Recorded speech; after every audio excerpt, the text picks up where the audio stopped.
রহমতুল্লাহি ওয়া বারাকাতুহু। বিসমিল্লাহির রহমানির রহিম।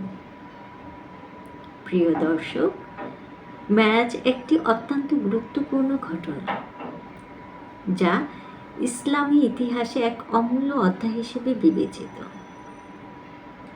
এই ঘটনা মানবতার জন্য আল্লাহর বিশেষ অনুগ্রহ ও রহমত হিসেবে আসে। তবে মেরাজ সম্পর্কে প্রচলিত অনেক ভুল ধারণা এবং বিভ্রান্তি রয়েছে। এই পর্বে আমরা সেই ভুল ধারণাগুলো বিশ্লেষণ করব এবং কোরআন ও হাদিসের আলোকে মেরাজের সত্যতা উন্মোচন করব।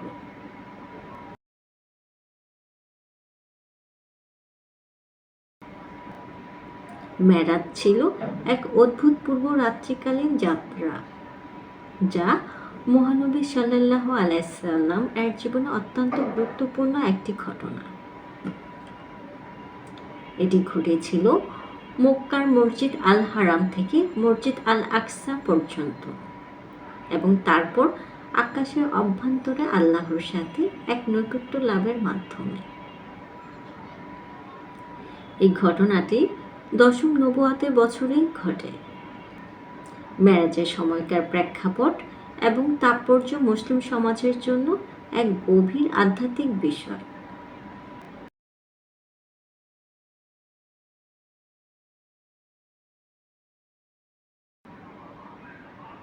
কোরআনে মেরাজ সম্পর্কে পরিষ্কারভাবে উল্লেখ আছে। সূরা ইসরা আয়াত 17-এ আল্লাহ বলেন, প্রশংসিত ও পবিত্র সেই সত্তা, যিনি রাতে তার বান্দা মুহাম্মদ সাল্লাল্লাহু আলাইহি ওয়াসাল্লামকে মসজিদ আল হারাম থেকে মসজিদ আল আকসা পর্যন্ত ভ্রমণ করিয়েছিলেন, যার পরিবেশকে আমরা আশীর্বাদিত করেছি, যাতে আমরা তাকে আমাদের নিদর্শন দেখাতে পারি। এই আয়াতটি স্পষ্টভাবে মেরাজের যাত্রা ও আল্লাহর নিদর্শন দেখানোর বিষয়টি নিশ্চিত করে। হাদিস। মেরাজের ঘটনা হাদিসে বিস্তারিতভাবে বর্ণিত হয়েছে। শাহী বুখারী এবং শাহী মুসলিমে এই ঘটনা সম্পর্কিত হাদিস রয়েছে। ইমাম বুখারী এবং ইমাম মুসলিম তাদের হাদিস গ্রন্থে মেরাজের সময় নবী সাল্লাল্লাহু আলাইহি ওয়াসাল্লামের সাথে হওয়া আল্লাহর সংলাপ এবং আল্লাহর নির্দেশনাবলী বর্ণনা করেছেন। বিশেষ করে 5 ওয়াক্ত নামাজের ফরজ বিধান মেরাজের রাতে নির্ধারিত হয়। প্রচলিত ভুল ধারণা ও তাদের সংশোধন। প্রথম ভুল ধারণা।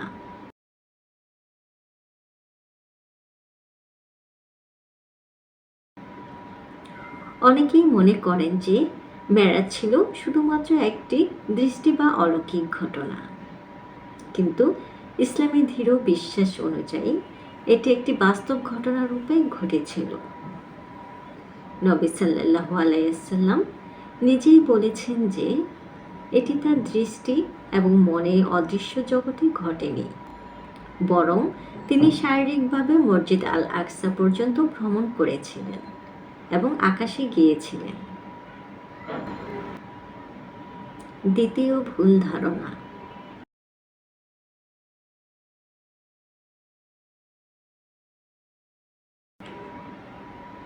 মেরাজ একটি শারীরিক এবং আধ্যাত্মিক অভিজ্ঞতা ছিল। এটি ছিল আল্লাহ অপার রহমত, যা নবী সাল্লাল্লাহু আলাইহি ওয়াসাল্লাম শারীরিকভাবে অনুভব করেছিলেন। এটি শুধুমাত্র আধ্যাত্মিক ঘটনা নয়, বরং শারীরিকভাবে মক্কা থেকে জেরুসালেম ও আকাশের দিকে যাত্রা ছিল। তৃতীয় ভুল ধারণা।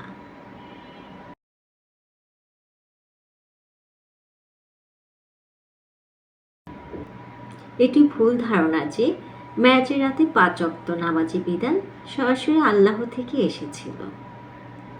হাদিস অনুযায়ী নামাজের সংখ্যা প্রথমে 50টি ছিল, পরে নবী করিম সাল্লাল্লাহু আলাইহি ওয়াসাল্লামের প্রার্থনা এবং দয়া কামনায় আল্লাহ তা 5টিতে নির্ধারণ করেন। মেরাজের তাৎপর্য। মেরাজের ঘটনাটি শুধুমাত্র এক ধর্মীয় অভিজ্ঞতা নয়, এটি মুসলমানদের জন্য একটি গভীর আধ্যাত্মিক শিক্ষা। মেরাজে নবী সাল্লাল্লাহু আলাইহি ওয়াসাল্লাম আল্লাহর কাছে গিয়েছিলেন, যা তার আল্লাহর সাথে সরাসরি সম্পর্ক প্রতিষ্ঠার একটি নিদর্শন। এর মাধ্যমে তিনি মুসলমানদের জন্য আত্মবিশ্বাস ও শক্তি প্রদান করেছেন।